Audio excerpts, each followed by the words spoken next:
I'm like the Crypt Keeper.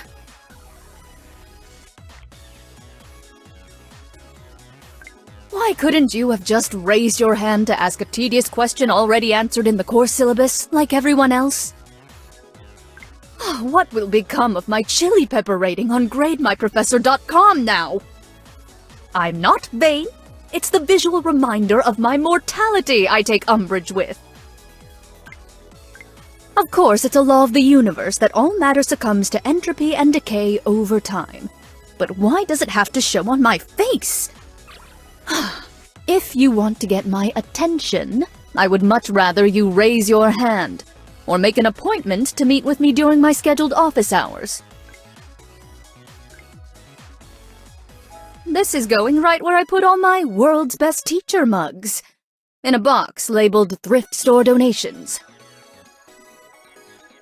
I am too young to be going gray already. This is all down to that no-good, sleazy clod, Dean Hoff, and the unnecessary stress he put me through. Ipso facto, if stress is what's causing me to age prematurely, and my aging prematurely is causing me to feel more stressed... Oh, no! Yes, what is it? Do you have a question? Preferably about the course material this time. Some days there simply just isn't enough coffee in the teacher's lounge. Let's just stick to the course material until my ego has had time to recover. The old wives' tale asserts that if I pluck this gray hair, then 2 more will sprout in its place. Luckily for me, old wives' tales have no basis in actual science. I can still be the young, fun professor, can't I? Gray hair is no impediment to me moving class outside, for example. Excuse me, no horseplay in the lab. This is going right where I put all my world's best teacher mugs, in a box labeled thrift store donations. I still have half a mind to keep you after class, you cheeky little confection. You wouldn't consider that a punishment. We'll see about that. I can't believe your attention wandered like that during my very stimulating lecture. I'm not angry, I'm just disappointed. According to the principles of time dilation, if only I were moving at a sufficient speed, then my rate of aging, relatively speaking, would decrease. Of course, the velocity required to produce a noticeable effect is well beyond our current technology. Also, I might get motion sickness. You're very sweet, but I don't give out grades for effort. Maybe an early retirement with my stacks of settlement money isn't such a bad idea after all. That's quarks, not quacks. I teach physics, not while away my days by an idyllic little pond at the park. Although that does sound nice now that I think of it. Albert Einstein's gray hair never seemed to negatively impact his viability as a romantic or sexual partner for his numerous and varied paramours. Having taken the time to set my feelings aside and assess this situation more analytically, it seems unfair of me to hold you responsible for a natural process which you merely observed. And further to that conclusion, so what? So what if I'm showing outward signs of aging? My sexual vibrancy is not limited by the melanin deposits in my hair, and as a scientist, I'll prove it. It's traditional to make an offering of an apple when greeting one's teacher, but in my case, a coffee with a generous splash of Irish cream wouldn't go amiss. Next will be frown lines, most likely. But I earned those by staring with my brow furrowed at complex mathematical equations. On me, they'll have to start referring to them as genius lines. Students are always asking me how they can improve their grade. You're the first to ask how to improve my day. Test the theory if you must, but I can tell you, yes, serious scientists do giggle. See? Oh, is this the sort of thing one usually gifts to their young, sexy professors? Because I swear I've seen something like this in a retirement-aged colleague's office.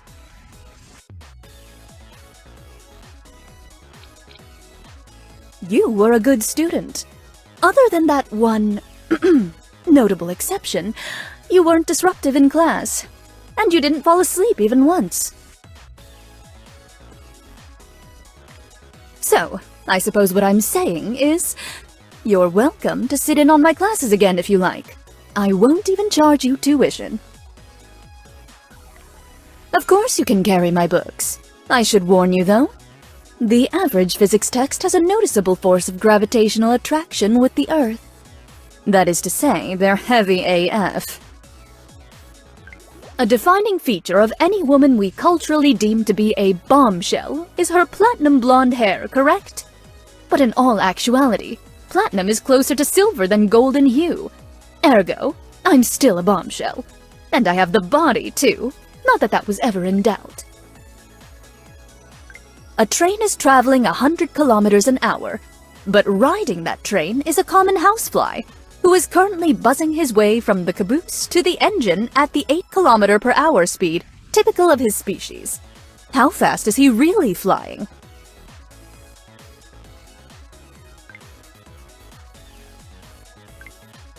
There are days I want to debate the limitations of time travel within the framework of Einstein's theory of special relativity. And then there are days I want to watch a sexy TV show about going back in time and falling in love with a shirtless warrior. Sometimes they are the same day. Would you believe it?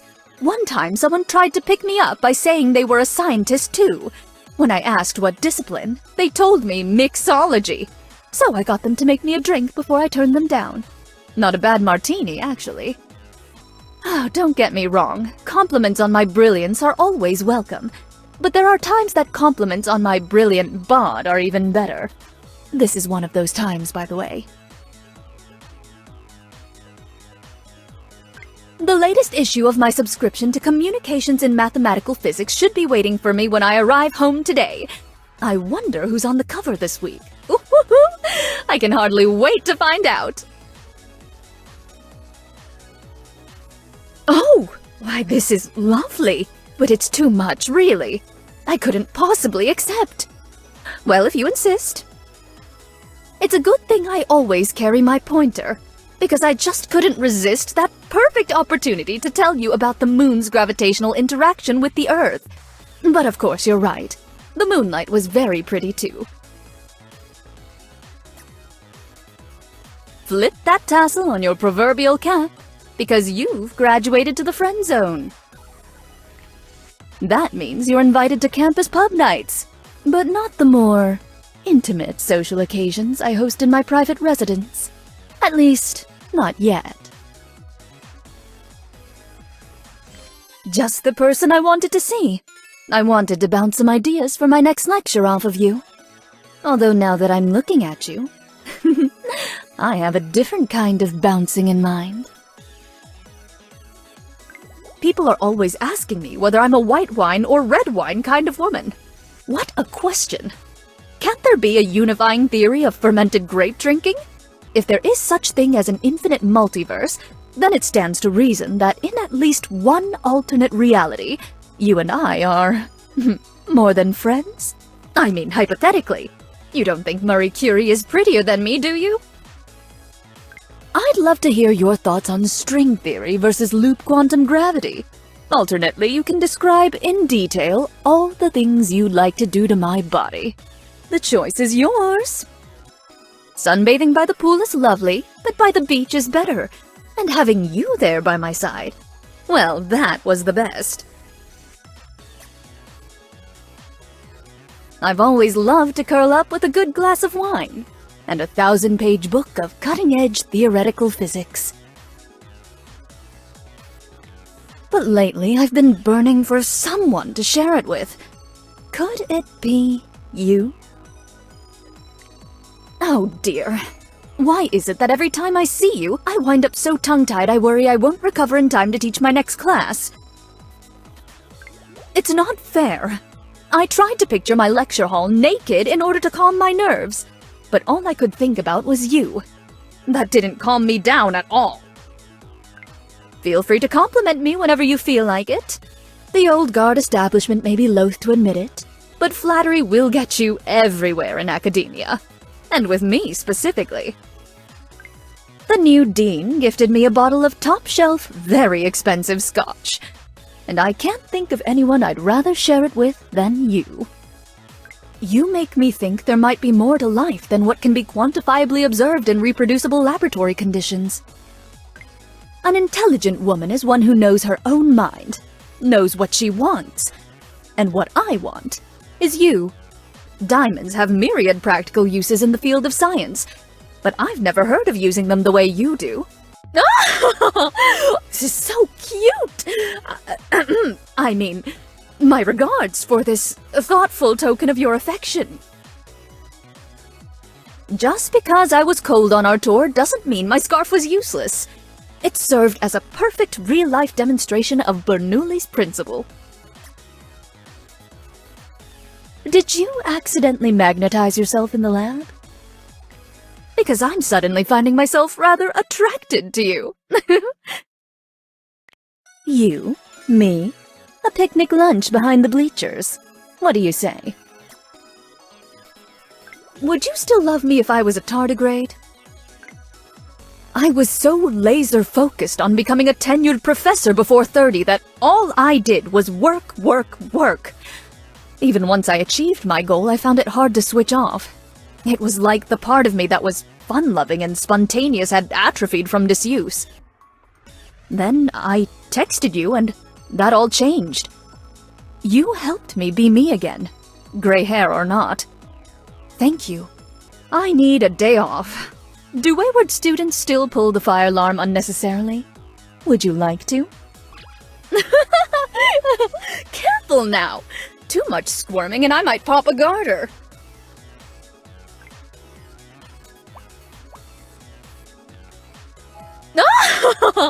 This is so cute! That film contained an insulting amount of flawed science. And yet, every time an improbable plot twist occurred, your hand would casually brush against mine in the popcorn bucket, thus shorting out my higher brain function and causing me to forget why I was annoyed. Whether or not you were doing that on purpose, I liked it a lot. I may be a tenured professor, but looking at you makes me feel like a giddy schoolgirl again. My cheeks flush, my heart beats in my ears. I feel the sensation colloquially referred to as butterflies in my stomach. My mind's been working overtime today. No, not untangling string theory. Coming up with excuses to see you. I wouldn't mind if you fell into my gravity well, if you know what I mean. In physics, there are certain fundamental physical constants that define our universe. The speed of light in a vacuum, Newton's gravitational constant, the mass of particles. But I'd propose one more. The rate of growth in my affection for you. We could call it the marshmallow constant. Oh my! Thank you! Did I get caught up in my research and forget another special occasion again? I think it's long past time we make this thing between us official. So, I want you on my arm as my permanent +1 at academic functions from now on. Deal? I cancelled my classes today. Did I not mention that when I invited you to come visit? Oops. Oh well, since you're already here, and we have the whole classroom to ourselves, why not take advantage?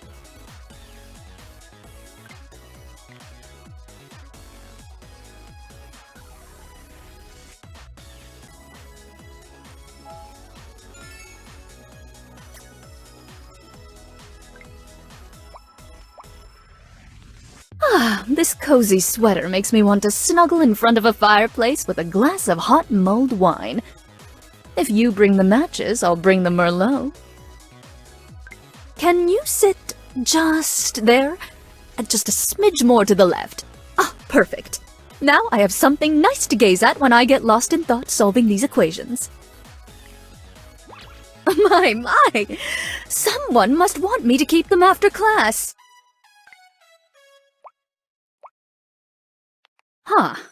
I don't know whether to be put off or intrigued by the role reversal at play here. Or perhaps the greatest enjoyment is found in the friction between the two. Go ahead. Let out your inner animal and rip my stockings. I have plenty more pairs where they came from. Oh, please, mercy! Anywhere but there!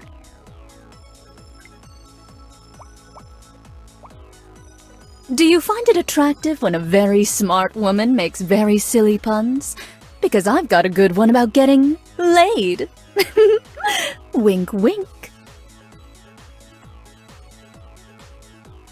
Perhaps there is a fundamental symmetry to our universe. How else could you and I be so perfectly aligned? Careful now! Too much squirming and I might pop a garter. My childhood daydreams were more likely to include PhD after my name than a Mrs. before it. But I must admit, this dress, with you, sets my imagination aflutter. Some women in my position would prefer to be noticed and appreciated for their brains rather than their beauty. To which I say, why not both? My! Someone must want me to keep them after class.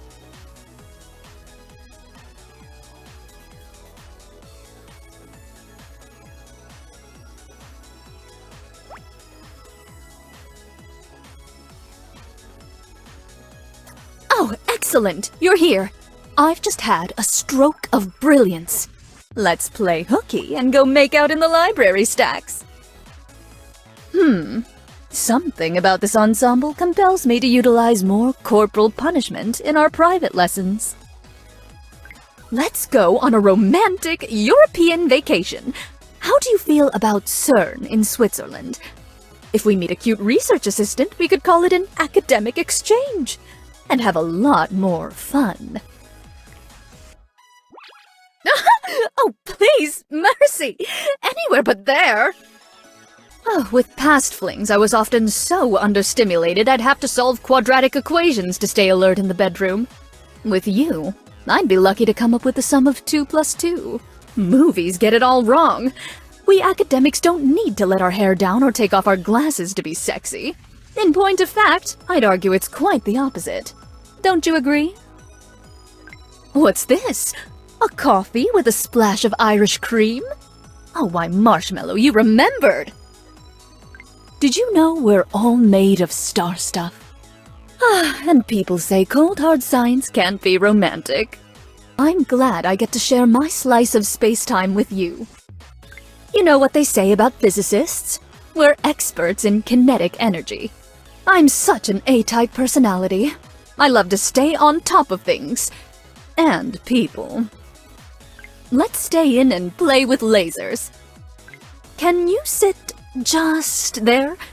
Just a smidge more to the left. Ah, perfect. Now I have something nice to gaze at when I get lost in thought solving these equations. I can't completely discount the possibility that this is all some manner of simulation. But would it matter if it was? It feels real to us. All I ever wanted was for someone to play with my hair while I was absorbed in my work. Oh, it's almost summer term! I was thinking you and I could spend every single day of it in varying states of undress. You know how professors strive to make tenure? Well, I want that, but in love. With you. I need you to take me blouse shopping. All of the ones currently hanging in my closet have popped buttons. I wonder how many alternate universes there are where we nonetheless still fall for one another. Oh, to experience love across such infinity. I canceled my classes today. Did I not mention that when I invited you to come visit? Oops. Oh well, since you're already here, and we have the whole classroom to ourselves, why not take advantage? When I'm with you, I feel vibrant and attractive, and on the cusp of a bright future, just as I am. I've got 2 bottles of wine and a stack of marking to do. All I need now is someone to lovingly massage me while I work. Wink, wink. You must be wondering why I called you to my office. Well, all will be revealed in due time. So, be a dear and lock the door while I close the blinds. I've been conceptualizing some hands-on experiments that will illustrate the scientific concepts of velocity and force of impact. Care to be my assistant? Wow! Miss Desiree is so cool! Usually teachers are way more modest and professional looking than that. I've had students get a little overly familiar with me in the past, certainly. I swear, some of them imprint on me like baby ducklings. But the level of obsessiveness this girl is exhibiting, it's almost pathological. I found an apple on my desk this morning, but I'm not sure if I should eat it. Sure, it looks fine, but it keeps setting off my Geiger counter. Oh, that duplicitous, scheming cad, so-called former Dean Hoff. Do you think he's having me followed in order to build up a countersuit? I swear I'm being watched. Will you walk me back to my office after class? I have this crawling sensation down my spine. There's this student that's been lurking around. I don't recognize her, but she's always giving me the evil eye. Did I give her a bad grade in the past? I really admire Miss Desiree's ability to ignore her ticking biological clock. It must get lonely being an unmarried career woman approaching 30. I think a student may be playing a prank on me. Someone broke into my office, but they didn't steal anything, not even the answers to the test. They just left a box of Grays Go Away hair dye on my desk.